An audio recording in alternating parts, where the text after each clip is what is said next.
Apocalipse capítulo 2, carta à igreja de Éfeso. Escreve ao anjo da igreja de Éfeso: isto diz aquele que tem na sua destra as 7 estrelas, que anda no meio dos 7 castiçais de ouro. Conheço as tuas obras e o teu trabalho e a tua paciência, e que não podes sofrer os maus, e puseste à prova os que dizem ser apóstolos e não são. E tu o achastes mentiroso, e sofrestes, e tens paciência, e trabalhastes pelo meu nome, e não te cansastes. Tenho, porém, contra ti, que deixastes o teu primeiro amor. Lembra-te, pois, de onde caíste, arrepende-te, e pratica as primeiras obras. Quando não, brevemente a ti virei e tirarei o seu lugar, o teu castiçal, se não te arrependeres. Tem, porém, isto, que odeia as obras dos nicolaístas, as quais eu também odeio. Quem tem ouvidos, ouça o que o Espírito diz às igrejas. Ao que vencer, dar-lhe-ei a comer da árvore da vida que está no meio do paraíso de Deus. Amém? Então, carta à igreja de Éfeso.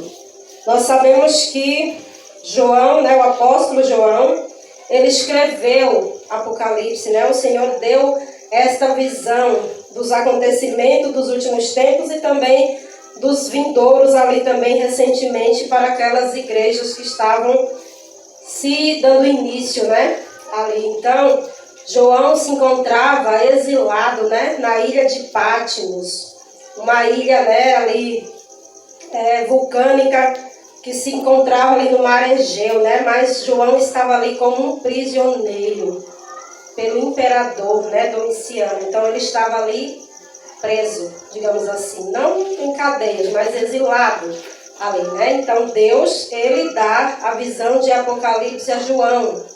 E primeiro aqui, Jesus Cristo, ele vai escrever carta às 7 igrejas da Ásia. E ele começa, então, pela carta aos Efésios, Igreja a qual João havia sido pastor. Então, a primeira igreja ali que Jesus escreve a carta é a igreja de Éfeso, que diz também que Maria morou ali com João, que se encontra até hoje, dizem que nas ruínas se encontra a casa onde Maria, mãe de Jesus, possivelmente tenha morado, Então, João foi pastor ali naquela igreja por um período e pela perseguição, aos cristãos, ao cristianismo, que não era nada fácil naquela época, João, ele foi preso, E foi exilado nesta ilha. Ele diz aqui no 9: eu, João, que também sou vosso irmão e companheiro na aflição e no reino e na paciência de Jesus Cristo, estava na ilha chamada Patmos por causa da palavra de Deus. Então, João, ele foi preso não porque ele era impostor, não porque ele era um traficante, um bandido, Ele era um homem mau, mas ele foi preso por causa da palavra de Deus. Amém? Apocalipse diz que ele se escreveu por volta de 90, ele escreveu o Apocalipse, teve a visão por volta de 90 a 94 aproximadamente, por aí vai. Nós sabemos que quando se trata de história, as datas são só mais ou menos para a gente, mas nunca são exatas, mas aproximadas. Então, ele escreveu aqui, todos os apóstolos já haviam sido mortos, E a maioria deles, morreram de morte trágica, Uns decapitados, outros de tantas mortes crucificados, E muitas mortes trágicas ali, martírio, martirizados, foram martirizados muitos dos apóstolos, Poucos ali morreram de morte natural, mas tudo martirizado por amor à obra de Cristo. João, anteriormente, também lá no início, para que ele calasse a boca dele, ele foi jogado num tacho de óleo quente, fervendo, Porém, ele saiu ileso, porque Deus tinha grandes coisas para fazer ainda através da vida de João. Amém?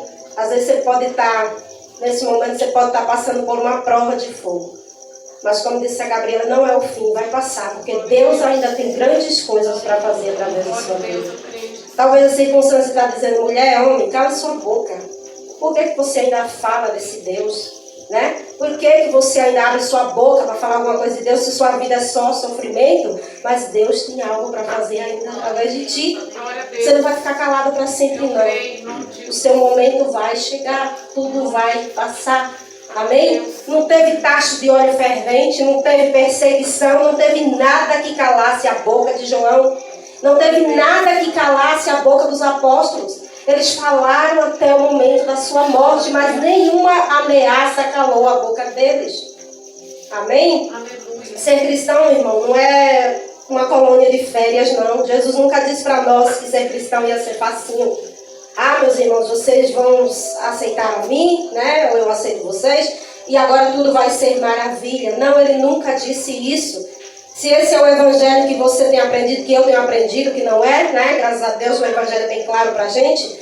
Mas se foi dessa forma que você chegou até a Deus, que as pessoas falaram para você, olha, aceita Cristo e agora sua vida vai ser só flores, sua vida vai ser maravilhas, então esse não é o evangelho de Cristo. Porque Jesus nunca disse, aceite-me que tudo vai ser maravilhoso.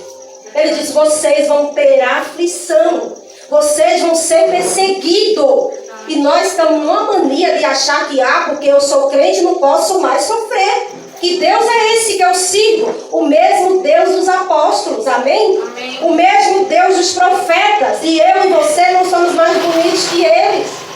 Nós vamos passar por aflição, então não se engane.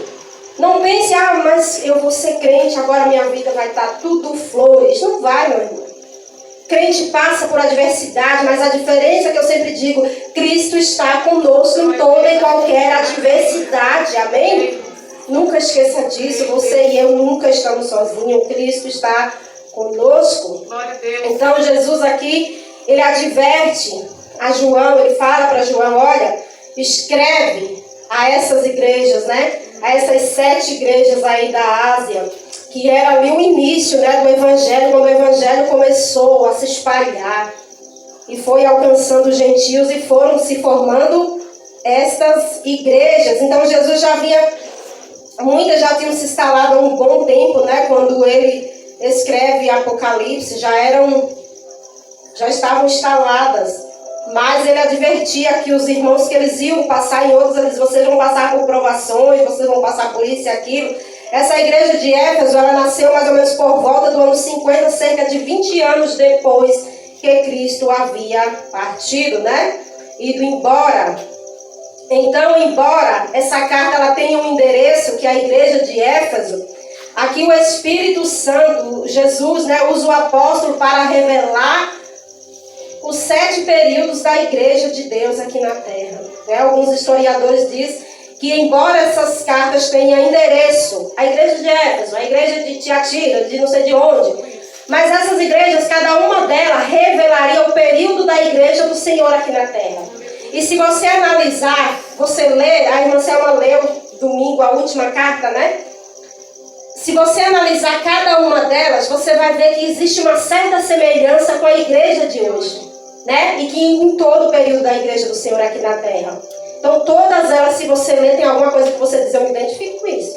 Eu já ouvi isso em algum lugar. Eu já ouvi de igreja tal que faz isso. Eu já ouvi de... né? Então, sempre tem algo que identifica com a igreja de hoje ou em algum período da igreja.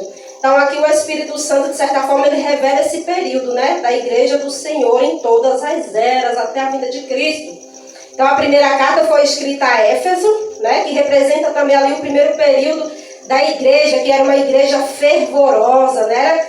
Ou seja, apesar das dificuldades, a igreja do Senhor, ela começou com todo vapor, né?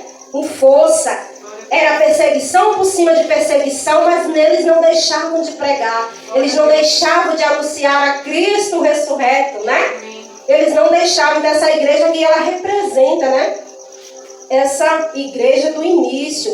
E apesar dela ter essa linguagem aí, né, ou essa indicação aí para a igreja, mas ela serve para nós, a igreja do Senhor hoje, né? É como se Cristo tivesse endereçado a ela, a nós também. Amém? A igreja do Senhor hoje. Então, mas ele enviou a Éfeso. Onde que era Éfeso? Quem, né? Éfeso era a maior e mais importante cidade da Ásia Menor, ali uma capital, né, da Ásia Menor, era muito importante, era muito grande. E já havia nessa época cerca de 250 a 300 mil habitantes. Então era uma cidade grande, né? Para aquela época, era uma metrópole grande já. E era uma cidade extremamente idólatra, né? Nós já sabemos um pouco a respeito dela. Lá se encontrava o templo da deusa o quê? Artemis, né? Mais conhecida como Diana. Lá tinha esse grande templo. E esse templo diz que era tão lindo, tão decorado no mármore, que ela era conhecido como uma das 7 maravilhas daquela época, no mundo antigo. Então era um templo lindo. Diz ser um templo maravilhoso. Os historiadores falam, estava vendo o vídeo do Rodrigo Silva falando a respeito. Então era um templo maravilhoso. Tudo isso dedicado a quem? A idolatria, né? A essa deusa. E era conhecido, né, como uma das 7 maravilhas do mundo. Então essa cidade era uma cidade de cultura muito idólatra. E também havia templos, né, de adoração ao imperador. Eles adoravam o imperador como se fosse um deus, como se fosse uma divindade. Era também uma cidade muito movimentada, porque abrigava um porto, né, muito importante. Nós sabemos que quando tem porto, não tem rodoviária, né? É muito movimentada, entra e sai pessoas, chegam mercadoria, sai. Então era uma cidade bem movimentada também. E também como é que diz, no comércio da cidade, né?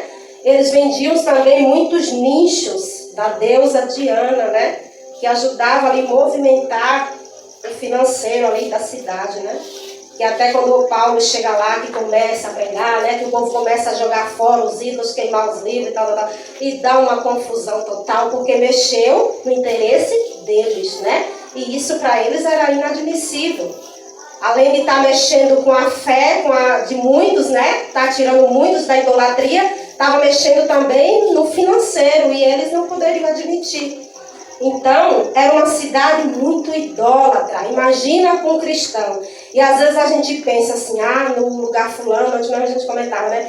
Em tal lugar o pessoal é muito isso, é muito aquilo, tem essa religião, é tal. Eu não sei como que o evangelho pode chegar naquele lugar. Às vezes a gente pensa assim, né? Eu acho que ali não dá fruto. Mas imagina numa cidade dessa, onde as pessoas adoravam até um homem, né? No lugar de Deus. Adoravam o imperador. Aí você pode pensar, mas como que o evangelho fluiu num lugar desse? Então isso dá uma certa esperança pra gente, porque quem está no controle é Cristo. Amém. Não é você que vai implantar o evangelho, não sou eu, é Jesus. Amém? Nós só somos instrumentos. Amém. Se nós nos dispormos, quem faz a obra é Cristo. Amém? Mas se nós nos acovardarmos, não, ali não vai dar fruto não, velho. Você não sabe aquele povo como são idólatra, meu querido. Deus é todo poderoso. Amém? É Deus que vai adiante daquele que se dispõe. Não é você que vai fazer a obra, não sou eu, é Cristo. Então a idolatria era ferrenha ali, né? Era ferrenha. Então a presença de Paulo ali naquela cidade, na sua terceira viagem missionária, ele passou ali por um período, não uns 3 anos, causou um reboliço. Mas também causou um verdadeiro reavivamento, amém? Era pessoas se convertendo, era pessoas deixando de lado a idolatria, então causou um colapso total naquele lugar, amém? Glória a Deus, e a igreja do Senhor cresceu ali naquele lugar, amém? Então foi difícil, com certeza não foi fácil para Paulo, né? E num certo momento ele teve que vazar dali. Não foi fácil, mas a palavra de Deus cresceu. Paulo ficou ali por 3 anos e depois ele foi, mas a obra continuou. Amém? E diz que por meio de Paulo o Senhor realizou obras miraculosas naquele lugar. Mesmo sendo um lugar de grande idolatria, Deus fez obras tremendas. Né? Lá em Atos 19:11 fala, vou ler por causa do tempo, mas fala que Deus ele fez obras miraculosas, maravilhosas através da vida de Paulo. Muitas pessoas foram curadas, muitas pessoas foram alcançadas. Amém? Amém. E Éfeso se tornou um centro de evangelização muito importante, né? Depois Paulo escreve a essa igreja, a igreja de Éfeso, tem a carta lá que Paulo escreve para eles. Então se tornou um lugar muito importante. A igreja do Senhor floresceu naquele lugar. Glória a Deus. Amém?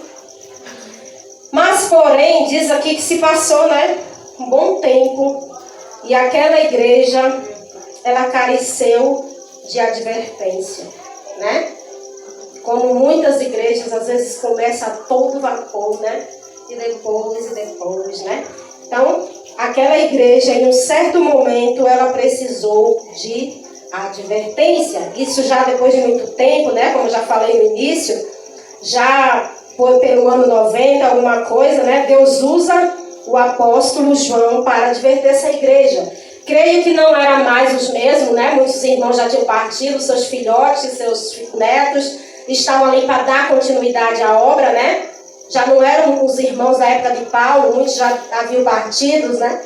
Mas eram os seus filhos ali que era para dar continuidade. E a igreja começou, né, a carecer de um puxão de orelha. Então, quando Jesus chama João, né, para escrever Apocalipse, para dar essa advertência, ele vai logo na igreja de Éfeso, né? É lá, João, começa lá. Escreve ao anjo lá da igreja, escreve lá ao pastor, o líder, aquele que guia o povo, né, que lê a palavra para o povo. Vai lá para ele, e escreve para ele. E isso diz que quem está escrevendo para ele é aquele que tem na sua destra as 7 estrelas. Ou seja, aquele que tem na mão direita a minha igreja. Amém? A igreja. As 7 igrejas, a igreja hoje. Ele diz, aquela que está na minha mão. A igreja do Senhor sempre esteve, sempre estará na mão direita de Deus. E ele diz, sou eu. Fala para ele que é eu que estou escrevendo. O próprio Cristo, sou eu que estou mandando. Amém? Eu estou escrevendo. Que anda no meio dos 7 castiçais de ouro. Então Jesus escreve aí, né, ao condutor, ao pastor, sou eu que estou escrevendo. Aquele que tem a igreja na mão, aquele que anda, passeia no meio da igreja. Amém? Quem crê, com certeza você crê, nós cremos que Cristo está nesse lugar, sim ou não? Sim, por isso que nós devemos ter motivação para vir à igreja. Eu não vou à igreja por um compromisso, eu tenho que ir, porque senão a irmã Gabi, o pastor João, vai dar por minha falta e vão dizer, fulano está desviado. Não é esse o propósito que eu venho à igreja. A gente vem à igreja para o encontro com o Senhor, para adorar a Deus, para a manifestação de Deus. O Senhor Jesus diz, onde tiver 2 ou 3 reunidos em meu nome, ali estou eu. Poderoso para curar, para salvar, para libertar. Amém? Então saiba, nós temos que ter essa motivação. Eu vou para a adoração, eu vou para o encontro, eu vou para a união com os meus irmãos. Lá nós vamos orar, vamos invocar o nome do Senhor e Deus vai se manifestar. Aquele que estava coxo vai sair caminhando, né? Aquele que estava cego vai sair enxergando. Por quê? Porque Deus vai se manifestar. Glória a Deus, eu creio, Pai. É por isso, às vezes, que Deus, você diz, por quê? A gente fala que naquela época acontecia tanto milagre. Olha, essa palavra que quando Paulo pregava, falava, né? Milagres aconteciam. Hoje a gente vai na igreja, entra coxo, sai de uma perna, sai mancando das duas, porque a gente não crê mais no manifestar de Deus. A gente não tem mais a mesma motivação de antes que a gente via a igreja. Quando a gente via a igreja no início da caminhada, eu mesmo falo por mim. Quando eu saía lá daquela casa para vir para a igreja, eu digo, alguma coisa de sobrenatural vai acontecer. Se não acontecesse, amém. Eu voltava feliz, glorificando, porque eu adorei a Deus. E cadê, às vezes, hoje a motivação? Eu vou lá no culto. Vai pro culto hoje? Talvez. Né? Não sei. Se der, se chover, eu não vou. Se fazer sol, eu não sei se vou, né? Se eu tiver gripado, eu vou, eu não vou. Se eu tiver com dor de barriga, eu não vou. E é assim. Então nós temos que vir para a igreja com essa motivação. Cristo vai se fazer presente. Porque Ele é aquele que passeia no meio da igreja. Ele está no meio do seu povo. Amém? Pode ter certeza que quando nós nos reunimos no nome dele, Ele está presente. Ele está para sondar nossos corações, apesar que Ele sonda de todo o tempo. Ele está para nos exortar, para corrigir, para consolar, né? Para restaurar. Então Cristo está no meio de nós e alguma coisa Ele vai realizar. Eu não sei, nós não sabemos, quem vem aqui na frente, qualquer um dos irmãos, o que é que cada um dos irmãos que estão aqui, dos que nos ouvem, se está ao vivo, dos que nos ouvem. Então a gente não sabe o que cada um necessita ouvir. Eu não sei se você está precisando de correção, eu não sei se você está precisando de avivamento, eu não sei se você está precisando de consolo, eu não sei o que é que você, o que é que eu estou precisando. Jesus sabe. Amém? Aquele que passeia no meio, aquele que veio aqui hoje, ele sabe. Aquele que está presente, ele sabe o que é que você está precisando. Então não sou eu que falo, não são os irmãos que falam, é a palavra de Deus que fala. E ela fala de acordo com a sua necessidade. Amém? E quem não precisa de ouvir a Deus, quem não precisa do puxãozinho de orelha, quem não necessita do abraço, do afago, do Senhor, quem todos nós necessitamos. Então presta atenção, fica atento àquilo que Deus quer falar aos nossos corações. Presta atenção na palavra, esquece quem é o pregador, quem é o fulano, o que é que ficou lá fora e foca no Senhor. Amém? Então Jesus está presente. Glória a Deus. Então aquele, quem escreve, aquele que está, que tem a sua destra. Ele diz, olha, eu conheço as tuas obras. Jesus conhece a obra das nossas vidas. Jesus conhece a nossa vida. Se tem alguém que te conhece, é Deus. Amém? Amém. Se tem alguém que nos conhece, é o Senhor. Ele diz, eu conheço as tuas obras e o teu trabalho. Eu não vou fazer nada não na igreja. Isso daí não é comigo. É com os pastores lá. Eu conheço o teu trabalho. Ou então você diz, eu tenho feito alguma coisa na obra, mas eu só tenho feito porque a Gabi fica insistindo, colocando meu nome. Eu nem queria, Nem quero estar participando. Jesus, Deus, eu conheço as tuas obras. Eu conheço a tua motivação. Eu sei o porquê você está fazendo. Então presta atenção. Aquele que sonda nossos corações, aquele que nos conhece, aquele que nos gerou, aquele que nos formou, conhece a motivação do nosso coração. Ele tem visto as nossas obras. Eu tenho feito muita coisa na igreja e o pastor não tem reparado. Jesus diz, eu conheço as tuas obras. Eu tenho feito muitas coisas, mas os irmãos não têm percebido. Querido, você não tem feito para os irmãos. Você tem feito por gratidão aquilo que Deus fez por você. Amém. E aquilo que Deus fez por nós não chega o que nós fazemos é nada. O que nós fazemos? Diante daquilo que Cristo fez por nós, o que é mesmo que eu tenho feito para Jesus? O que é mesmo?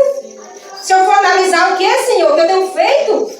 Diante daquilo que o Senhor fez por mim, o que é que eu tenho feito? E às vezes a gente se gaba, eu tenho feito isso, eu faço aquilo, Jesus diz, eu conheço as tuas obras. Aqui ele já começou elogiando, Eu tenho visto, irmãos, que vocês têm vestido a camisa da igreja, vocês têm dado, o tempo de vocês. Eu tenho visto, Jesus, eu conheço as tuas obras. Jesus não é cego. E aquilo que você tem feito, Deus tem contemplado, amém? Ele diz, eu tenho visto a tua paciência. Eu tenho visto a paciência. Jesus, ainda bem que o Senhor sabe, da paciência. Então eu tenho visto a tua paciência e que não pode sofrer maus, não pode ser influenciados, E puseste à prova o que dizem ser apóstolos e não são. E tu achastes mentiroso. Então Jesus, ele elogia aqui, por ser uma igreja persistente. No meio de uma cidade de grande idolatria, De grandes cultos ali a imperador e a Deus isso e a Deus aquilo, Eles continuavam fiel, Mas olha só, nessa época aqui, como nós já sabemos, desde o início falando, a perseguição era tão cruel que você dizia assim, olha, eu sou cristão, eu sou crente em Jesus, era colocar a sua cabeça a prêmio, Era pedir para morrer. Numa cidade onde Deus era o imperador, e ai de quem dissesse que não era.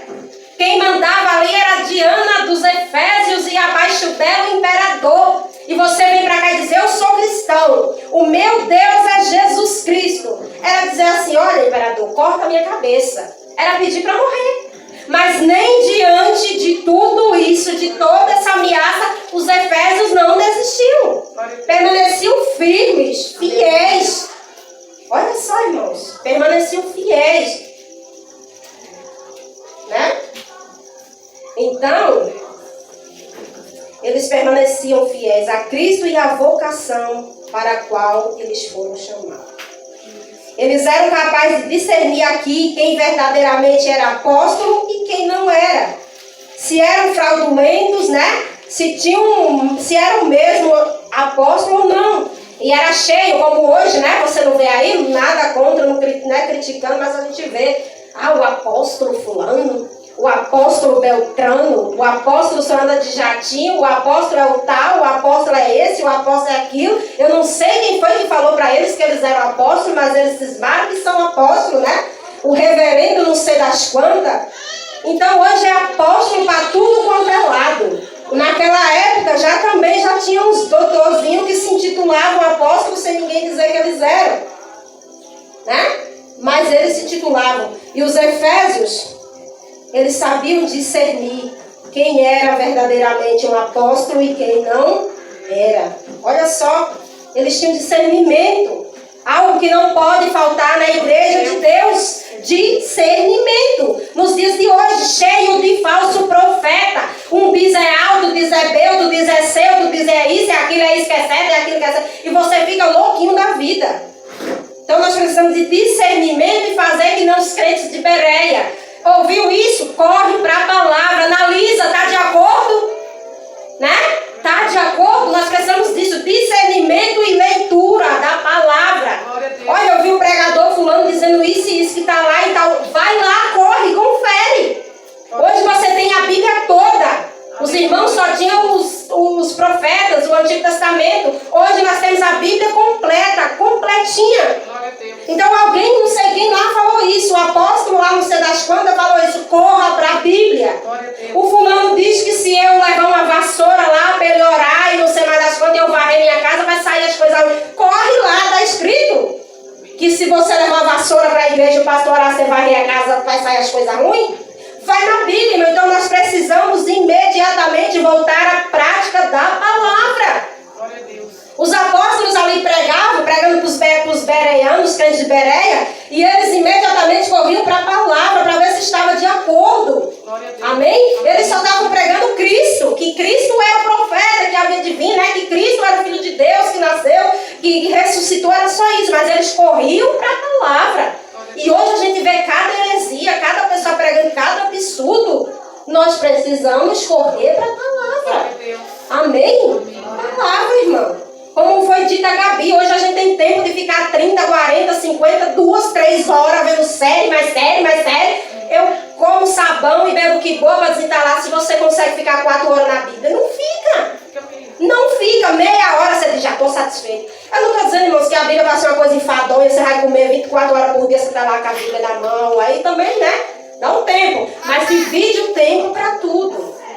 Se eu tenho tempo de assistir 4 horas de série, por que eu não tiro 40 minutos para a palavra de Deus, 1 hora? Porque quanto mais você começa a ler da palavra, Deus vai te despertando. Vai lá na referência tal, vai lá em tal lugar, vai lá e vai lá. E o tempo vai passando e aquele momento vai sendo tão legal.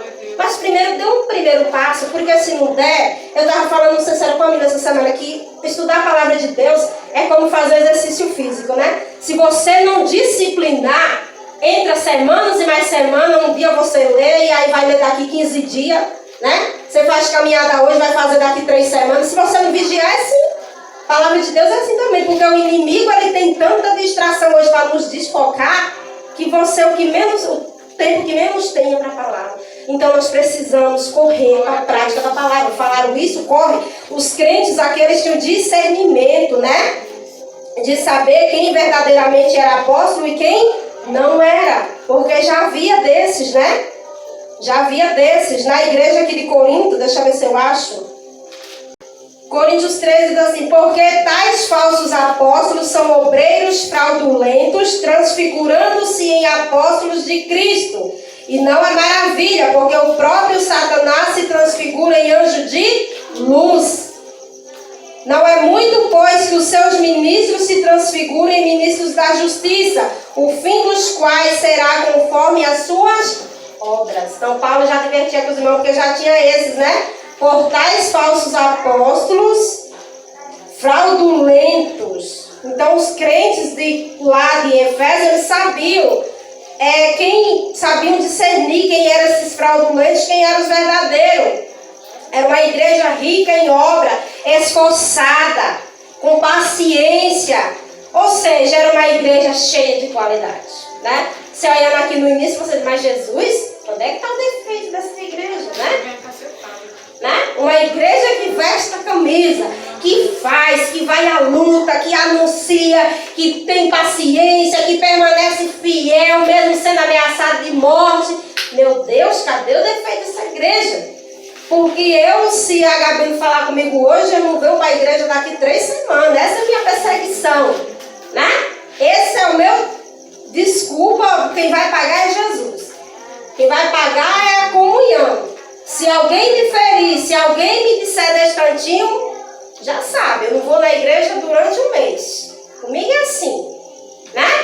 Mas os irmãos aqui não, era perseguição. Você é cristão? Então vem cá, meu filho, pá. Mas os irmãos não desistiram. Aí você fica se perguntando, meu Deus, cadê o defeito dessa igreja, né? Eu fico me perguntando, não acho o defeito nela, mas quem foi que disse que é quem está escrevendo aqui?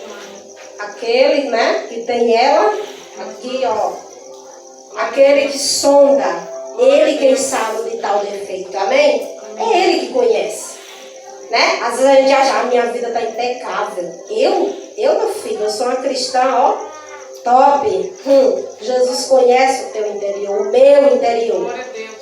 Ele me conhece, ele sabe se eu sou tudo isso que eu estou dizendo, né? Então aqui a gente olhando, você não vê defeito nenhum. O 3 aqui, sofre e tens paciência e trabalhastes pelo meu nome e não te cansastes.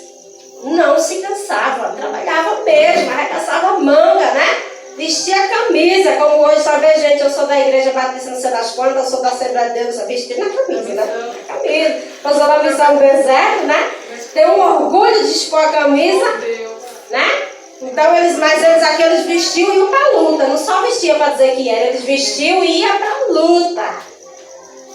Então eles eram fervorosos na obra do Senhor. Então, agora vem a repreensão, né? Agora vem a repreensão. Ele disse, olha, vocês são tudo isso aqui que eu já falei. Elogiou, tudo mais. Mas ele disse, eu tenho, porém, contra ti uma coisa. Jesus disse, olha, apesar de tudo isso que vocês têm feito, vocês analisaram aí, né? O que os irmãos fizeram, quem são os irmãos de Éfeso. Olha, top. Mas ele diz, eu tenho algo contra vocês. O que é que Jesus tem contra os irmãos de Éfeso? Vocês deixaram o quê? Deixaram o quê? Primeiro amor. Cadê o resto da igreja? Deixaram o Primeiro amor. O primeiro amor. Você vê?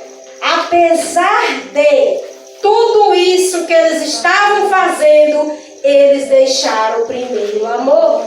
Ou seja, estavam trabalhando, estavam tudo, mas o principal, eles deixaram o primeiro amor. O amor é Cristo.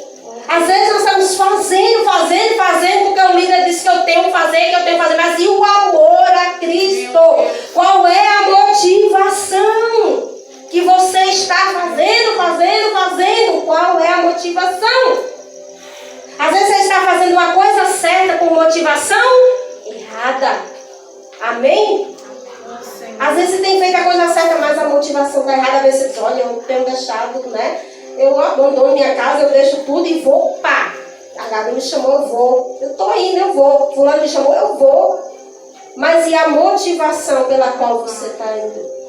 Eles deixaram o primeiro amor. Abandonaram o seu primeiro amor, né? Esfriou o amor para com os irmãos, para com a família cristã e, consequentemente, para com Cristo. Porque o amor é o vínculo da perfeição.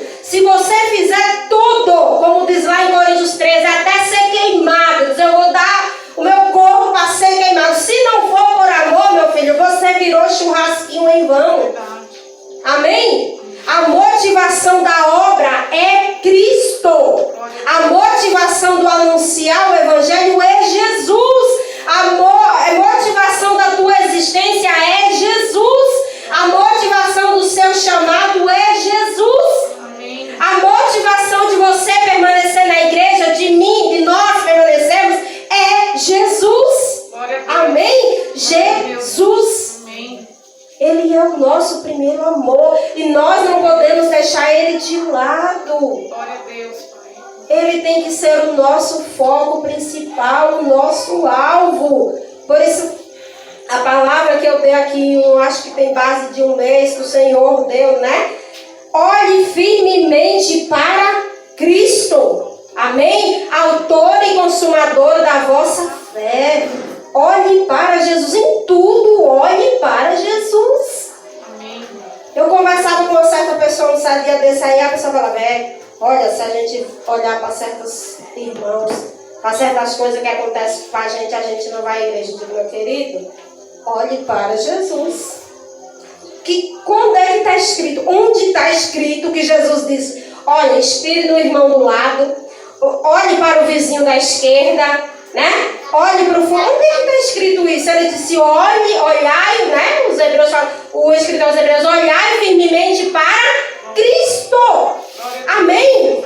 Ah, mas o pastor, não sei não. Ah, mas fulano, olhai para Cristo. Amém? Ele é o nosso amor, primeiro amor. Tudo é por Ele, tudo é para Ele. Amém? Tudo é para Ele.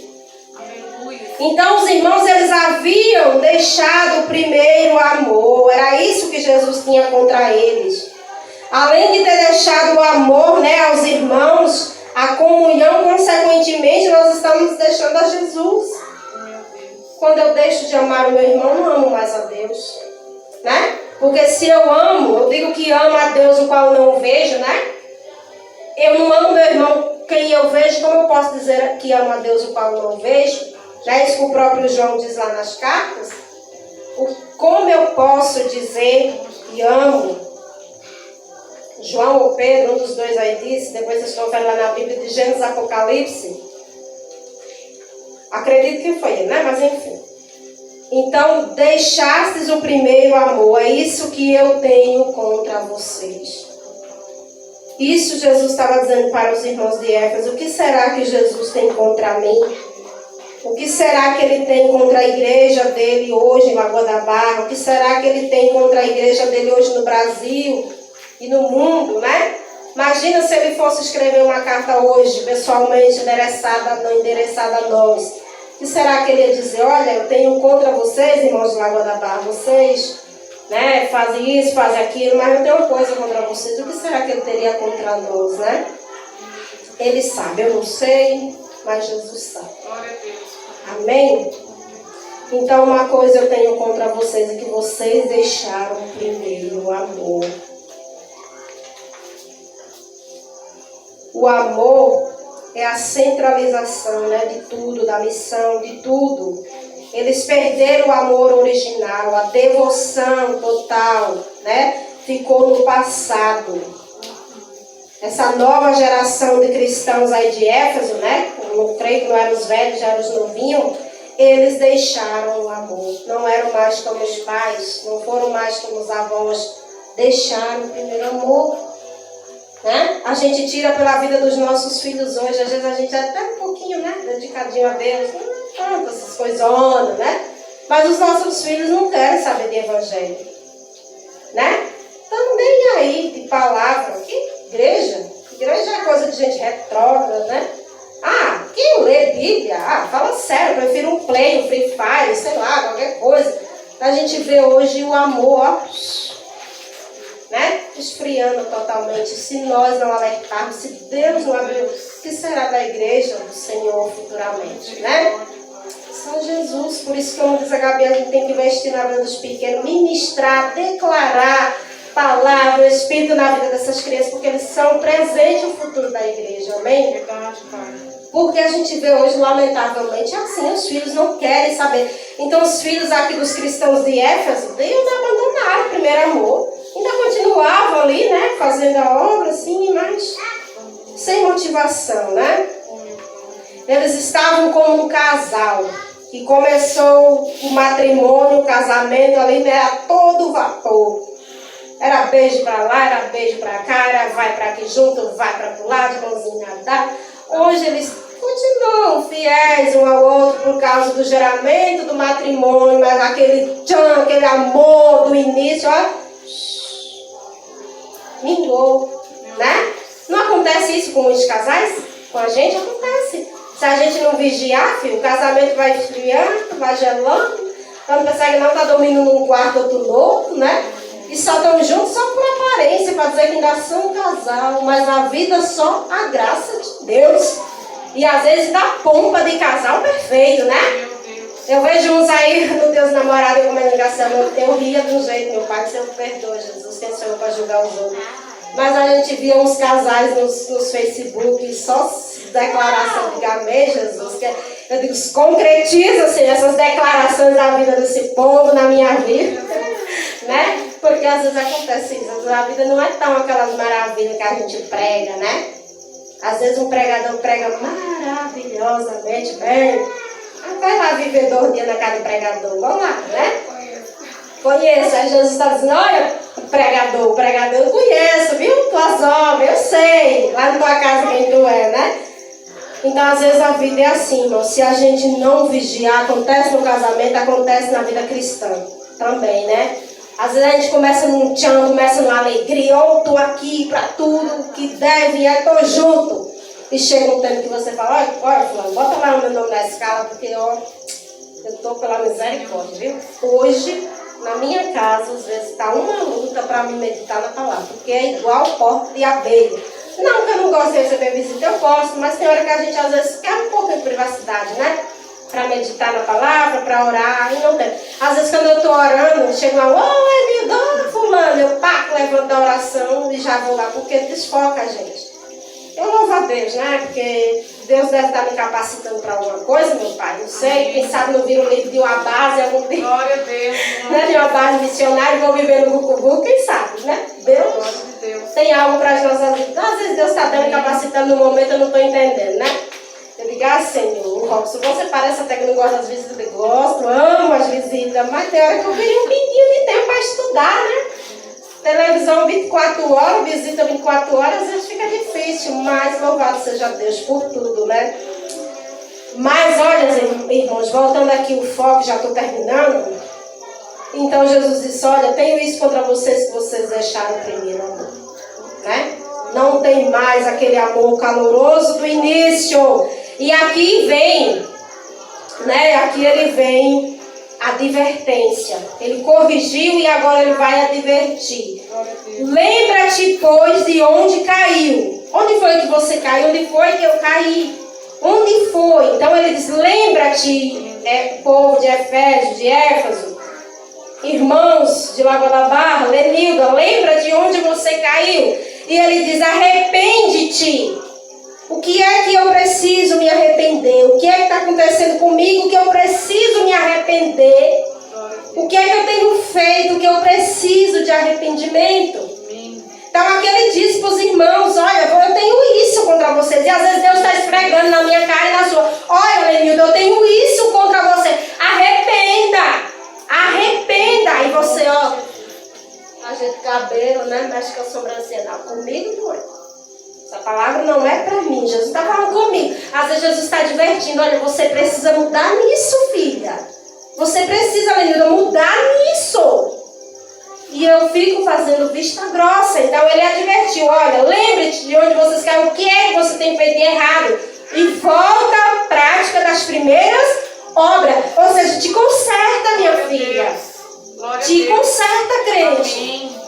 Volta a praticar as obras que eu tenho te ensinado. Aquilo que você aprendeu desde o início. Volta a essas obras, amém? Volta. Então Jesus aqui, ele adverte. Arrependam-se, transformem suas maneiras de pensar, se é isso, de viver, de agir, né?